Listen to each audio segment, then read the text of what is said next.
joined by Senators Murray and Baldwin. Now over the last month in office, can we get a little quiet? Thank you. Over the last month in office, President Trump and Senate Republicans have not focused on lowering prices or making life easier or better for American families. In fact, they're doing the total opposite. Look no further than the House of Representatives right as we speak.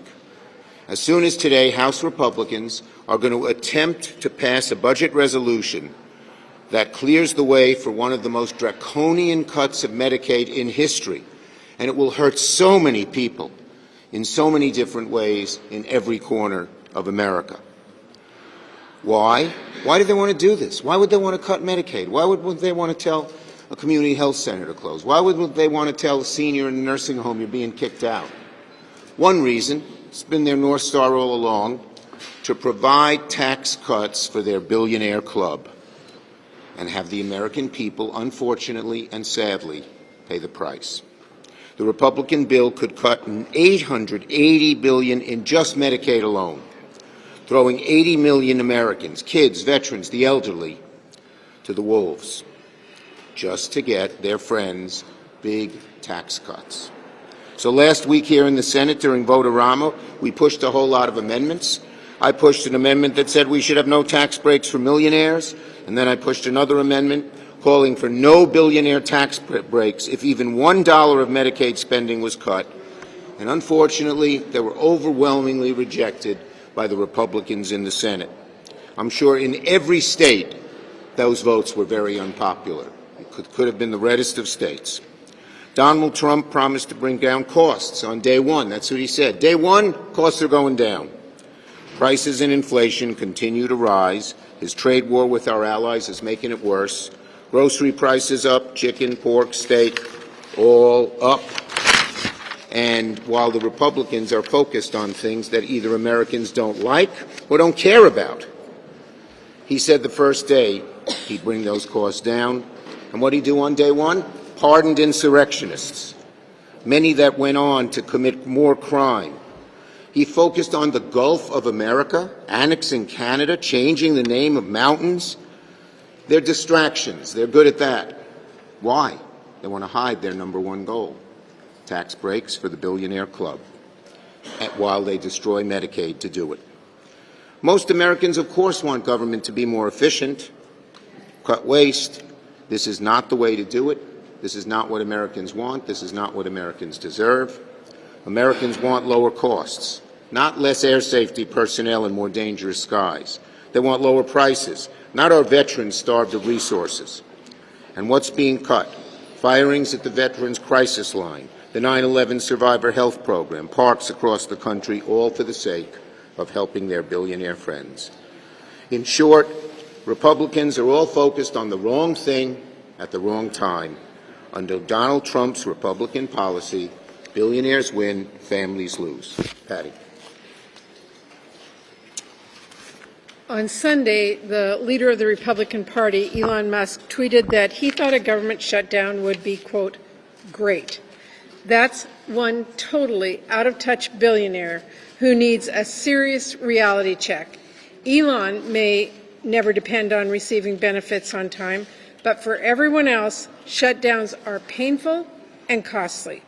Democrats, however, do not want a shutdown. We are at the table negotiating in good faith to fund the government. But Republicans are the majority in the House and in the Senate. If they want our votes, they need to work with us. We are close on top-line spending, but we need to know Republicans are willing to work with us to protect Congress's power of the purse. And I welcome any and all ideas they may have on how we can work together to do just that. That is the absolute bare minimum, and it's frankly not asking a whole lot. Republicans should not be so eager to let Elon Musk cut off cancer research or clean energy jobs in their districts. They should not follow Elon towards a shutdown.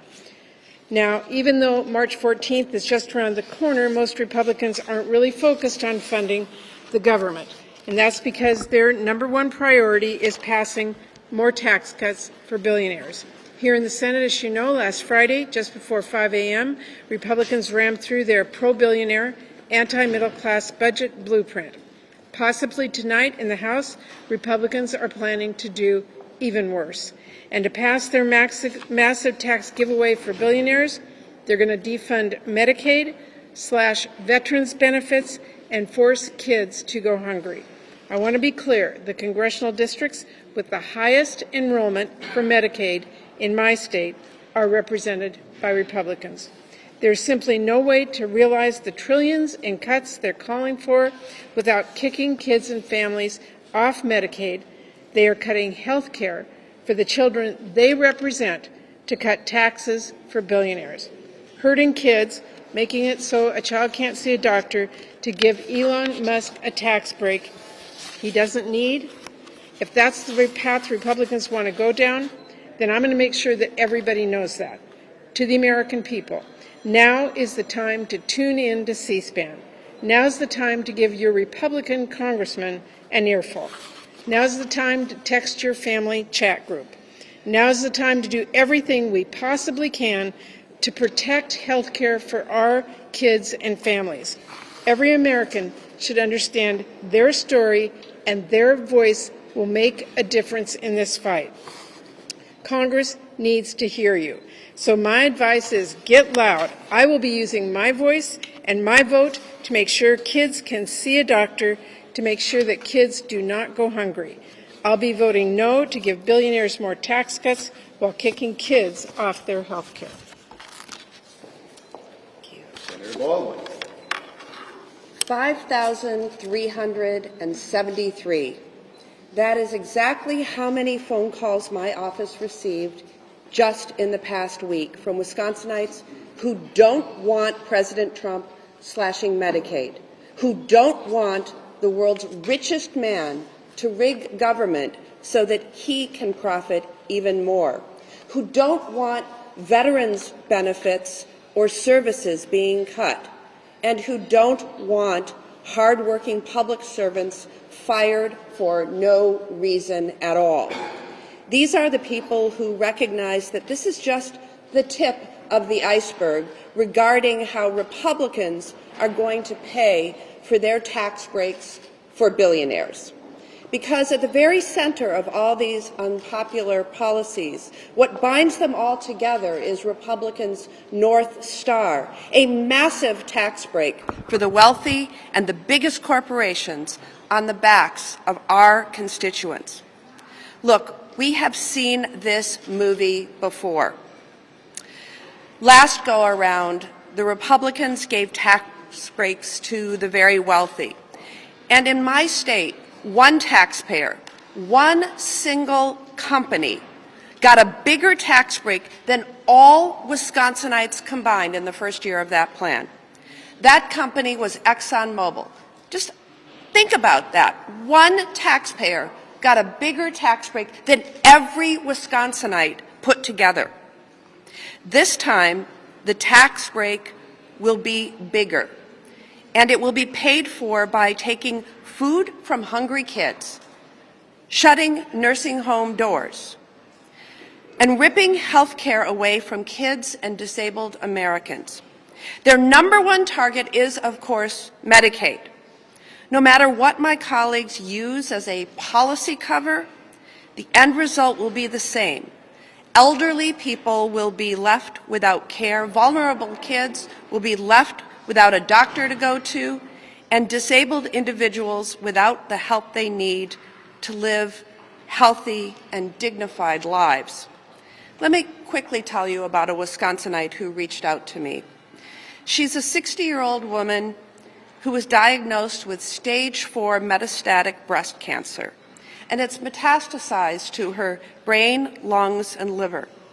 She depends upon Medicaid for treatment, and without Medicaid, she said, and I quote her, she'd be forced to ration or forego cancer treatment, hastening my death, or send me and my husband into bankruptcy while trying to keep me alive. Let that sink in. Let that sink in. The Republican plan puts her cancer coverage on the chopping block. And make no mistake, it will rob seniors, kids, and the disabled to pay for the rich to get richer. It's wrong. We're going to use every lever we have at our disposal to lift up the concerns that we are hearing from our constituents. Band together and organize with them and fight to stop this tax break for billionaires on the backs of our constituents. Back to Leader Schumer. Okay. Yes, sir. Herald, you said yesterday, marking the 3-year anniversary of the war in Ukraine. But what do you think is the path forward for the U.S. vis-a-vis the war in Ukraine? Does it make sense to try to negotiate a peace deal with Putin and Zelensky? Look, the Ukrainian people have fought long and hard. We know who started this war, Putin, who's a bully. The Ukrainian people are fighting very hard. We should not abandon Ukraine or force a decision down their throats that they don't like. Will Democrats support a clean continuing resolution if that's what it takes to calm down? Look, we're negotiating right now, and I'm not going to get into the private details of negotiation. Would you support a bill, though, that does not require Trump to use appropriated funds? As I said, Patty's negotiating very well. We're not going to get into the details right now. Yes? Lori Chavez de Reamer has a committee vote this week. She could need Democratic support to save her nomination. Have you talked to Democrats on the committee about whether or not to intervene to help her out there? Let's see what happens in committee. Wait, I promised I'd call. No women have raised their hands. I only don't like to call on men, so you get the last one. Are there any ideas that Democrats could pursue at some point in this Congress that deals with waste, fraud, and abuse? There's lots of them, and we want to get rid of waste, fraud, and abuse, definitely. But you don't use a blowtorch. You don't use a meat axe and cut all the good things as well as things that are waste, fraud, and abuse. No smart businessman would do that. And I think what they're doing is just outrageous. It's hurting people, and I think the people in America are going to hate what they're doing, which is cutting people who are working hard and doing very needed jobs that help the American people. Thank you, everybody.